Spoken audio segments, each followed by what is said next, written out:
Hello दोस्तों, आप सभी का फिर से स्वागत है मेरे चैनल ये जीवन है। आज की जो कहानी है माँ बाप के लिए एक बहुत बड़ी सीख है, तो कहानी को ज़रूर पूरा सुनिएगा। और चैनल पर जो भी लोग पहली बार आएँ चैनल को सब्सक्राइब कर लीजिए। तो चलिए फिर आज की कहानी को शुरू कर लेते हैं। मेरा नाम स्वीटी है। बात उस समय की है जब मेरी उम्र लगभग 14 साल के आसपास रही होगी। मैं 8वीं क्लास में पढ़ती थी। मैं बचपन से ही बहुत खूबसूरत थी, दूध जैसी सफ़ेद। वह हमारे पड़ोस में ही रहा करता था। उसकी उम्र लगभग 26 साल की थी। वह एक स्कूल वैन ड्राइवर था। मैं उसके साथ आगे वाली सीट पर बैठकर स्कूल जाया करती थी। और फिर एक ऐसा मनुष्य दिन आया। मैंने काला गाउन पहना था। मैं बहुत खूबसूरत लग रही थी।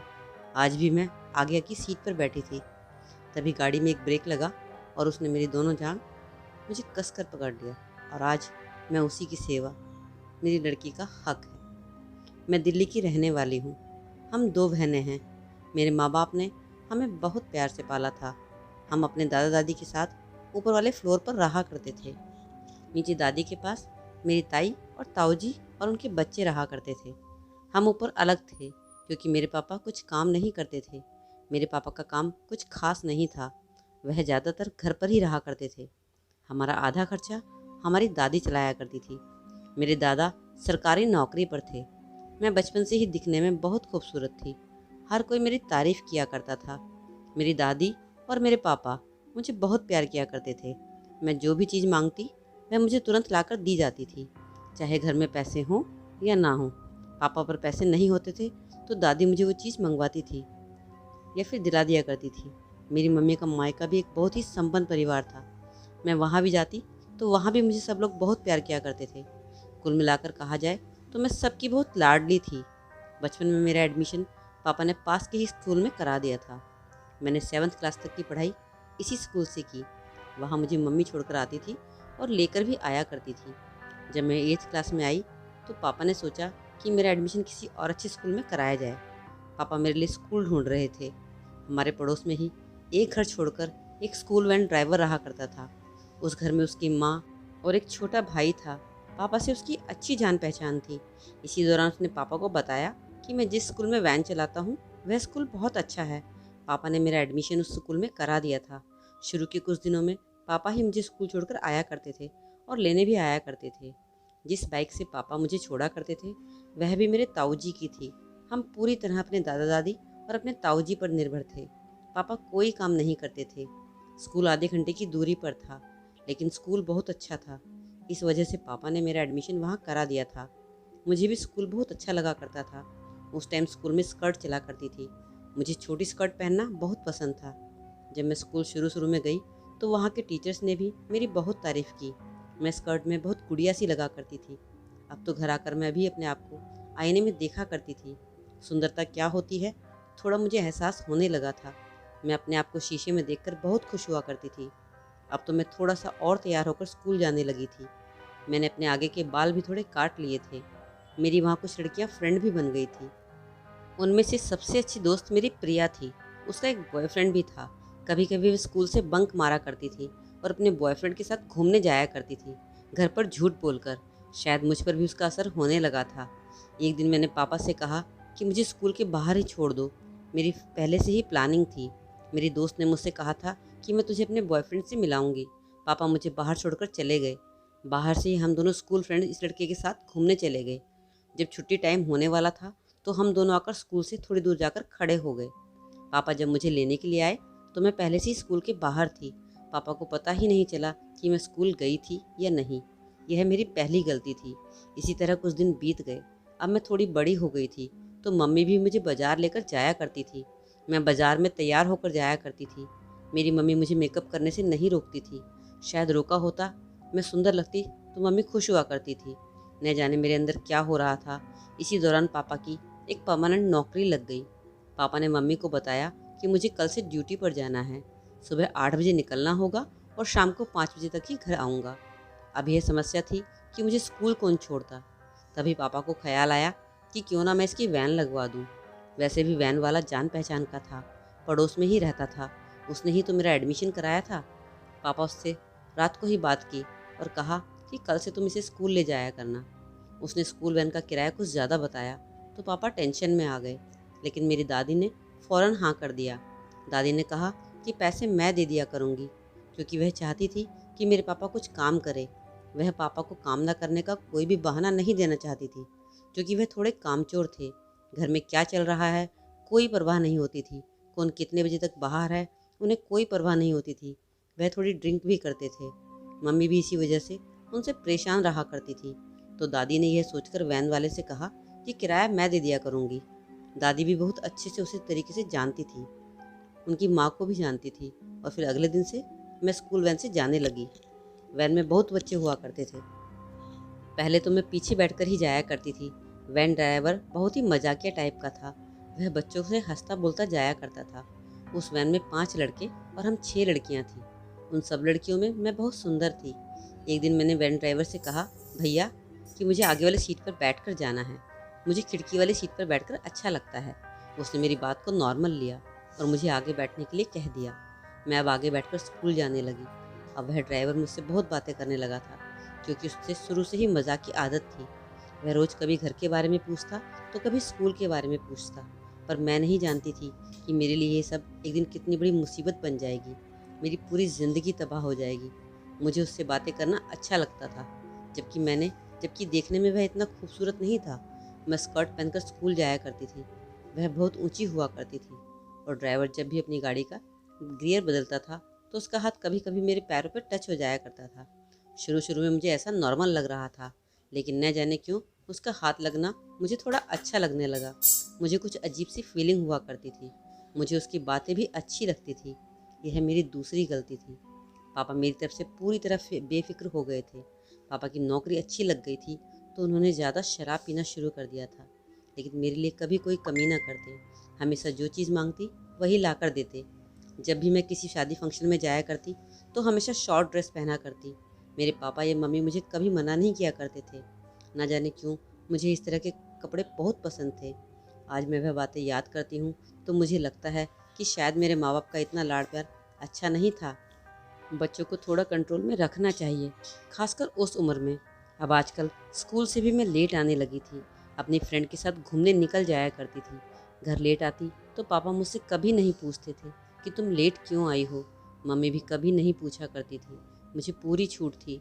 कभी अगर मम्मी पूछती भी थी तो मैं कह दिया करती थी कि मम्मी अपनी फ्रेंड के साथ थोड़ा बाजार गई थी, उसका बर्थडे था, उसने पार्टी दी थी।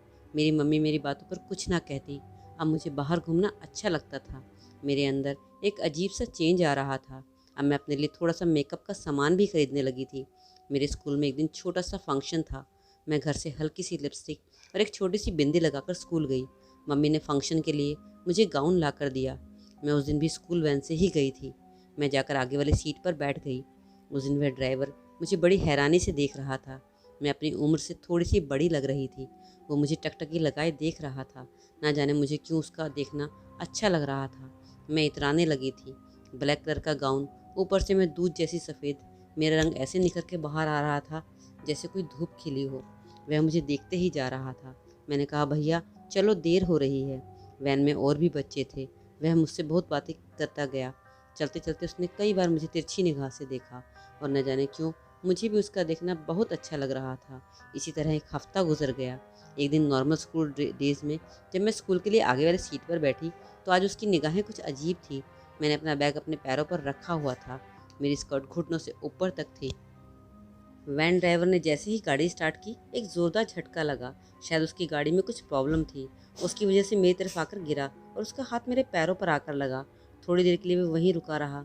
वह मेरे ऊपर आधा झुका हुआ था।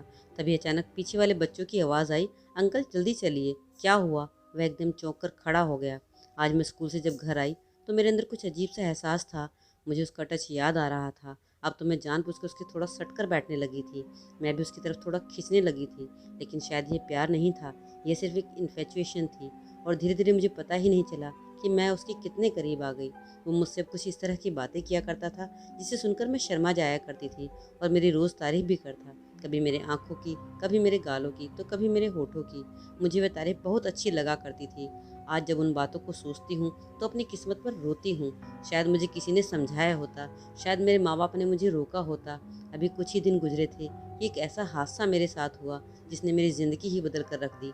उस दिन छुट्टी का टाइम था। उसने सब बच्चों को घर छोड़ दिया, लेकिन आज उसने मुझे नहीं छोड़ा था। 2:30 बज गए थे। वह मुझसे बातें किए जा रहा था। उसने थोड़ी दूर जाकर एक पेड़ के नीचे गाड़ी रोक दी। वह एक सुनसान एरिया था। उसने मुझसे कहा कि स्वीटी, मैं तुमसे कुछ कहना चाहता हूँ। मैं तो ऐसे सुन रही थी कि जैसे मुझे शायद वह सब सुनना ही था। उसने मुझसे कहा कि स्वीटी, तुम मुझे बहुत अच्छी लगती हो। मैं तुमसे प्यार करने लगा हूँ। मैं तुम्हारे बिना 1 मिनट भी नहीं रह सकता। और उसने मुझे कसकर पकड़ लिया। मैंने अपने हाथ को छुड़ाने तक की कोशिश न की। शायद मैं भी यही चाहती थी। उसने मुझे 5 मिनट तक ऐसे ही पकड़े रखा। अचानक मुझे होश आया तो मैंने घड़ी देखी। 3 बज चुके थे। मैंने उससे कहा कि मुझे घर छोड़ दीजिए।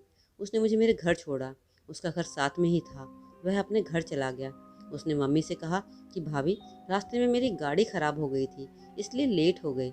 मम्मी ने भी उसकी बात मान ली। मम्मी मुझ पर और उस पर बहुत भरोसा करती थी। आज तो मुझे पूरी रात नींद नहीं आई थी। अब तो अगले काफ़ी दिनों तक यही सब चलता रहा। वो मुझे कभी लेट लेकर आता, हम दोनों प्यार भरी बातें करते। अब वह मुझसे फिजिकल भी होने लगा था। एक दिन उसने मुझसे शादी का इजहार भी कर दिया। उसने कहा कि हम दोनों शादी कर लेते हैं। मैंने कहा पापा नहीं मानेंगे। तो उसने मुझसे कहा कि चलो भागकर शादी कर लेते हैं। ना जाने क्यों मुझे उसकी बातें अच्छी लगा करती थी। मुझे अपने पापा मम्मी की कोई टेंशन नहीं थी। मैं उनसे दूर होती जा रही थी। मुझे हर समय इसके पास रहना अच्छा लगता था। एक दिन उसने मुझसे कहा कि तुम अपने सारे पेपर लाकर मुझे दे देना। मैंने उसे अपने सारे डॉक्यूमेंट्स लाकर दे दिए। उसने 2 दिनों में उन पेपर में पता नहीं क्या करवाया, मैं नहीं जानती। वह पेपर उसी के पास थे। और फिर एक दिन ऐसा आया कि शाम के 5 बज गए। मैं घर ना पहुंची। मम्मी ने शायद स्कूल में फ़ोन लगाया होगा। वैन ड्राइवर भी घर नहीं पहुंचा था, क्योंकि हम दोनों भाग चुके थे। वह मुझे राजस्थान लेकर गया। वह न जाने किसका घर था, मैं नहीं जानती। वह शायद इसका दोस्त था या कोई रिश्तेदार। उसने मुझे वहाँ 2 दिन रखा। उसने वहाँ पर क्या कहा मैं नहीं जानती। 2 दिन मैं वहाँ रही। 2 दिन मुझे बहुत अच्छे लग रहे थे। मुझे अपने माँ बाप की बिल्कुल याद नहीं आ रही थी। अब तक तो घर में पता चल गया था कि मैं ड्राइवर के साथ भाग गई हूँ। 2 दिन बाद वह मुझे फिर से दिल्ली लाया। इस टाइम हम कोर्ट में थे। उसने मुझसे कहा कि आज हम शादी करेंगे। मैंने उससे कहा कि मेरी उम्र तो अभी 18 साल की नहीं हुई है। उसने कहा इस सब की टेंशन तुम मत लो, मैंने सब इंतज़ाम कर लिया है। जब मैं घर से गई थी तो अपने 2 जोड़ी कपड़े भी लेकर गई थी। उसने मुझे बाजार से एक नया सूट दिलवाया। मैंने उस दिन वही पहना था। मैं नई नवेली दुल्हन की तरह लग रही थी। हम कोर्ट के बाहर बैठे थे। तभी अचानक मुझे सामने से मेरे मम्मी और पापा आते नज़र दिखाई दिए। शायद वे हमें ढूंढ रहे थे और हमारा पता लगा लिया था। मम्मी ने आकर मुझे कोर्ट में ही 2 चांटे मारे। पापा भी उसे भला बुरा कहने लगे और मुझे भी बहुत डांटा। लेकिन मेरे सर पर तो न जाने इश्क का भूत सवार था। मैंने उस लड़के का हाथ कसकर पकड़ लिया। मम्मी मुझे देखकर रोने लगी। मैंने मम्मी से कहा कि मम्मी, मैं शादी करूंगी तो इसी से करूंगी। मैं इसी के साथ रहना चाहती हूँ। इतने में हमारा वकील आ गया। विशाल ने, जो कि ड्राइवर का नाम था, सब इंतजाम पहले से किया हुआ था। मेरे मम्मी पापा वकील से कहने लगे कि हमारी बेटी नाबालिग है और यह इसे भगा कर लाया है। तभी वकील ने हमें चुप होने के लिए कहा और कहा कि रुको, मैं तुम्हें दिखाता हूँ। यह देखिए इनकी डॉक्यूमेंट्स, तुम्हारी बेटी पूरी 18 साल की हो चुकी है। मेरी मम्मी पापा डॉक्यूमेंट देखकर हैरान थे। उस डॉक्यूमेंट में मेरी उम्र 18 प्लस थी। मैं अभी विशाल की तरफ हैरानी से देख रही थी कि ये सब उसने कैसे कराया, पर मैं चुप थी। मुझे विशाल से शादी जो करनी थी। मेरी मम्मी मेरे सामने रोने लगी, लेकिन पापा की तरफ से ऐसा कुछ रिस्पॉन्स नहीं था। वह एक नॉर्मल तरीके से वकील से बात कर रहे थे। मम्मी ने मुझसे कई बार कहा, स्वीटी बेटा घर चलो, ऐसा मत करो, लेकिन मैंने उनकी बात नहीं मानी। जब वकील ने मेरी मम्मी से कहा कि तुम इन पर ज़्यादा प्रेशर मत दो, यह बालिग हो चुके हैं तो अपनी मर्जी से शादी कर रहे हैं, इन्हें कोई नहीं रोक सकता। वकील ने मुझसे भी एक बार पूछा कि बेटा, क्या तुम्हें अपनी मम्मी पापा के साथ घर जाना है?